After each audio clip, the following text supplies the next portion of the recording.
इस फ़िल्म की स्टार्टिंग में हम एक सारा नाम की मदर को देखते हैं। सारा का एक 10 साल का बेटा क्रिस है। सारा और उसके हस्बैंड के बीच कुछ प्रॉब्लम होने के कारण सारा अपने हस्बैंड से अलग रहने का फैसला लेती है और अपने बेटे क्रिस के साथ एक नए घर में शिफ्ट करती है। उनका नया घर जंगल के किनारे बसे एक टाउन में होता है। सारा और क्रिस कार में नए घर की तरफ जा रहे होते हैं। दोनों माँ-बेटे रास्ते में बातें करते हुए जाते हैं। तभी उनकी कार के सामने एक बूढ़ी औरत आ जाती है, जिसके कारण उनका एक्सीडेंट होते-होते वो बच जाते हैं। सारा अपनी कार से नीचे उतरकर उस बूढ़ी औरत से पूछती है, क्या आप ठीक हो? सारा की कार का शीशा भी टूट जाता है।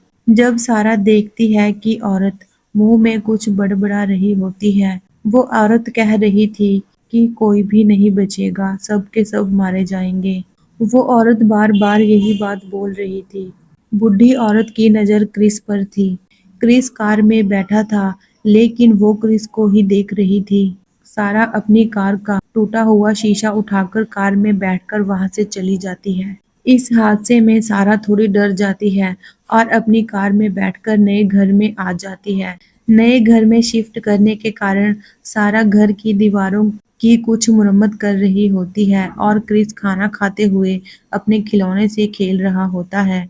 क्रिस एक स्पाइडर से डर जाता है, तो सारा उस स्पाइडर को घर के बाहर बने गार्डन में जमीन पर छोड़ देती है। क्रिस अपनी मॉम से कहता है कि आपने तो कहा था कि डैड उनके साथ ही रहेंगे। सारा के पास इस बात का कोई जवाब नहीं होता। इस बात पर क्रिस गुस्से में जंगल की तरफ भाग जाता है। सारा भी उसके पीछे चली जाती है। जंगल बहुत घना और डरावना भी था, इसलिए सारा को डर लग रहा था, लेकिन वो अपने बेटे को ढूंढते हुए आगे जाती है, तो उसकी नज़र एक बहुत बड़े गड्ढे पर पड़ती है। सारा उस गड्ढे को देख रही थी, तभी पीछे से क्रिस भी वहां आ जाता है। क्रिस कहता है, मॉम, मैं जानता हूँ डैड आपको परेशान करते थे।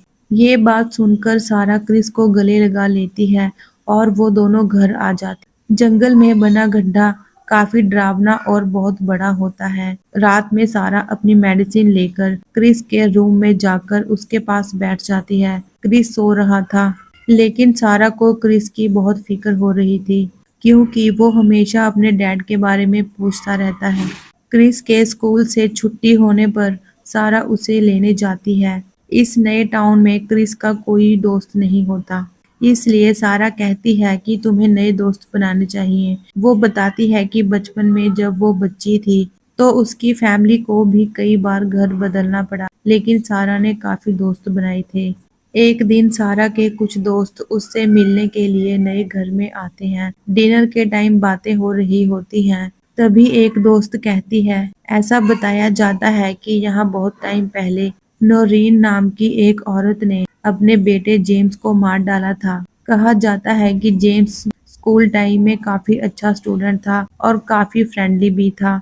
लेकिन एक दिन जेम्स की माँ नोरीन स्कूल में आई और जेम्स पर बहुत चिल्लाने लगी और जेम्स को घसीटने लगी। इसके बाद पुलिस के आने तक नोरीन को वहीं स्कूल में पकड़कर रखा गया। फिर कुछ दिन बाद नोरीन को पागलखाने भेज दिया गया और जेम्स भी कई महीने स्कूल नहीं आया। कुछ महीनों बाद पागलखाने से बाहर आते ही नोरीन ने अपने बेटे जेम्स को मार डाला। कुछ लोगों का कहना था कि नोरीन ने अपने बेटे को नहीं मारा, लेकिन सच्चाई क्या थी, ये किसी को नहीं पता था।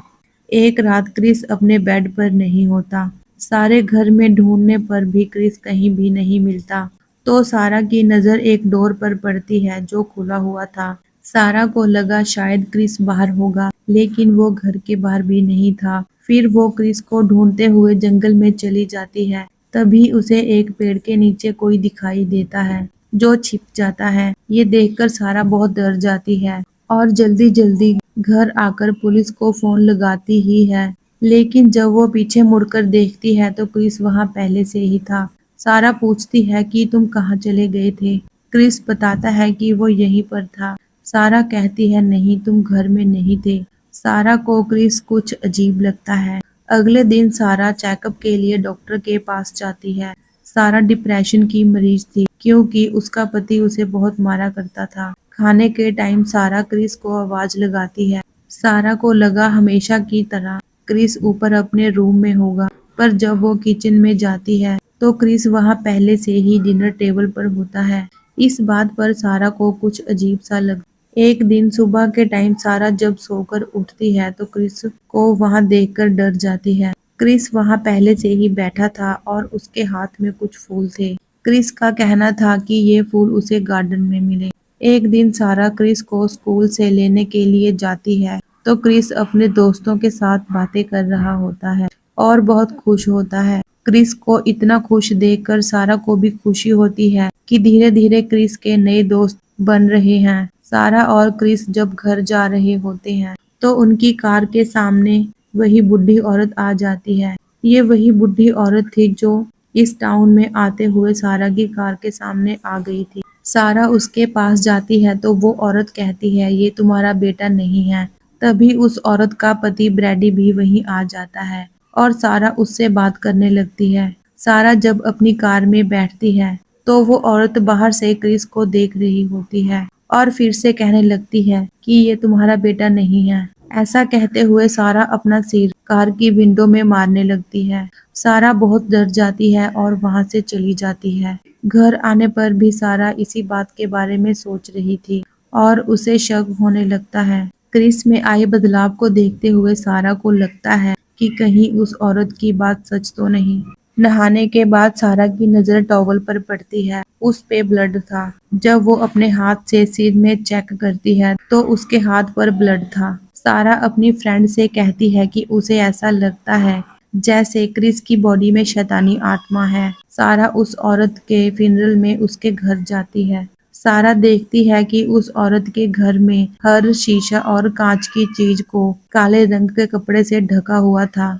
नोरीन का पति ब्रैडी कहता है कि उसकी बीवी नोरीन में कुछ पावर्स थी जिसके कारण वो शैतानी आत्मा को देख सकती थी। सारा की नजर दीवार पर लगी तस्वीरों पर पड़ती है। वो पूछती है कि ये बच्चा कौन है। ब्रैडी बताता है कि ये उसका बेटा जेम्स है। वो बताता है कि जेम्स के 8वें जन्मदिन के बाद से उसमें कुछ बदलाव दिखने लगे थे। बहुत से डॉक्टर्स को दिखाने के बाद भी जेम्स की हालत का कुछ भी पता नहीं चल सका, लेकिन नोरीन को पता चल गया था कि उसका बेटा जेम्स इंसान नहीं बल्कि कोई शैतानी आत्मा है। सारा पूछती है कि जेम्स की मौत कैसे हुई थी। ब्रैडी बताता है मेरी कार से टकराकर ही जेम्स की मौत हुई थी। एक दिन वॉक करते हुए सारा जंगल में चली जाती है। जंगल में क्रिस के टॉय को देखकर सारा हैरान हो जाती है और गड्ढे के पास जाती है। वहां उसे कुछ अजीब सा लगता है। जब क्रिस खाना खा रहा होता है सारा को क्रिस पर शक होता है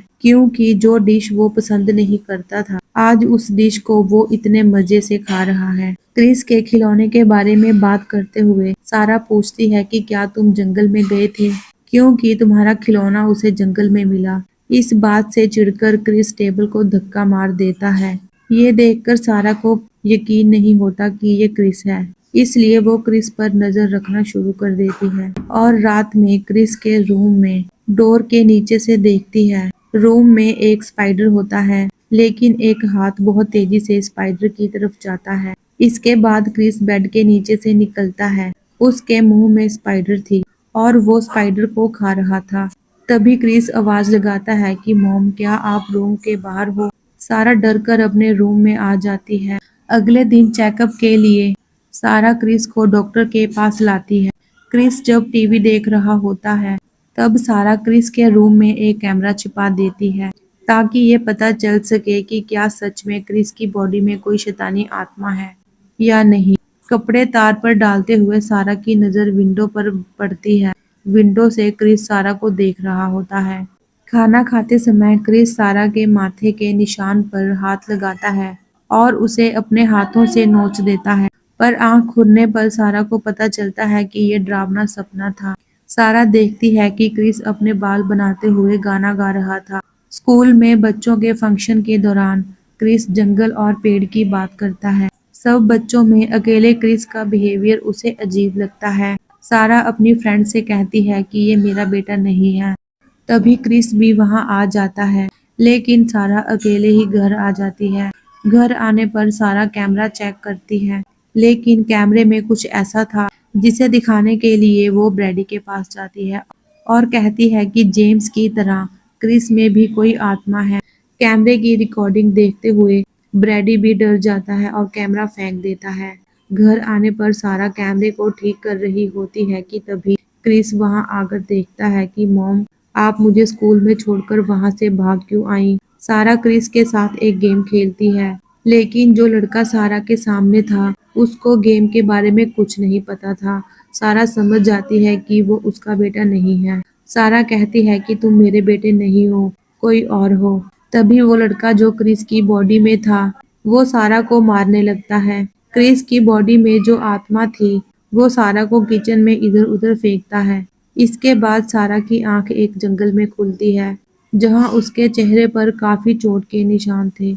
उसके सामने वो लड़का एक गड्ढा खोदता है और सारा का सिर उस गड्ढे में दबाकर खुद भी वहीं गिर जाता है। फिर सारा को होश आने के बाद वो उस बच्चे को घर के बेसमेंट में ले जाती है और पूछती है कि बताओ, तुमने क्रिस के साथ क्या किया? लेकिन तभी वो बच्चा सारा को मारने लगता है और इतनी जोर से चिल्लाता है कि सारा उसे बेसमेंट में बंद करके जंगल में बने उस गड्ढे के अंदर चली जाती है। नीचे आने के बाद सारा को इंसानों की हड्डियां और मुर्दे भी दिखाई देते हैं। धीरे-धीरे वो डायमंड जिंदा होने लगते हैं, तो सारा पीछे की तरफ वापस जाने लगती है। वो डायमंड भी जिंदा होकर सारा के पीछे आने लगते हैं, उसका पैर पकड़ लेते हैं। टॉर्च की रोशनी से सारा देखती है कि डायमंड की जगह वो खुद को अपने आप को देखती है।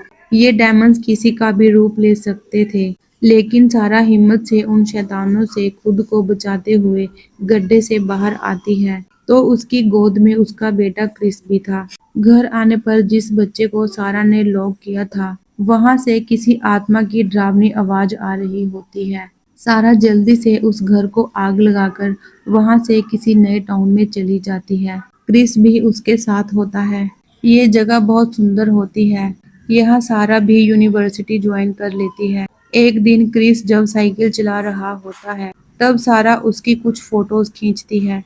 फोटो में क्रिस का फेस कुछ ब्लर होता है। इसके बाद सारा कैमरा वहीं रख देती है। सारा ने घर में हर जगह शीशे लगाए हुए थे, ताकि कोई भी शैतानी आत्मा होने पर उसे पता चल सके। और इसी सीन के साथ मूवी खत्म हो जाती है।